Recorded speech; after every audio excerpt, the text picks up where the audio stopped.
చిన్నప్పుడు బకాసురుడు అంటే చిన్నపిల్లల పుస్తకాలలో బకాసురుడి గురించి కథలు ఉండేటటువంటివి. అయితే ప్రస్తుతం ఉన్నటువంటి బకాసురులు చాలా రకరకాలుగా ఉన్నారు. అప్పటి బకాసురుడు తిండి తినడానికి మాత్రమే వాడిని బకాసురుడు అనేవాడు. కానీ ఇప్పుడు రకరకాల బకాసురులు ఉన్నారు. ఏ విధంగా ఉన్నారో తెలుసా మీకు? భూబకాసురులు నెంబర్ 1. నెంబర్ 2 ప్రజల సొమ్ము తినేటటువంటి బకాసురులు.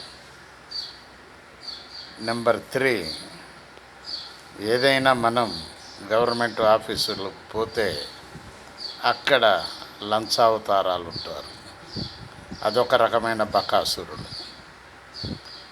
ఇవన్నీ ఈ బకాసురులు అనేటటువంటివి చాలా డెవలప్ అయిపోయినాయి. వారి యొక్క వారసత్వం కూడా అదే విధంగా ఉన్నది. డే బై డే డెవలప్ అవుతున్నటువంటిది ఈ బకాసుర వంశం. ఆలోచించండి ఒక్కసారి. బాలసాని వీరప్రసాద్, హైదరాబాద్.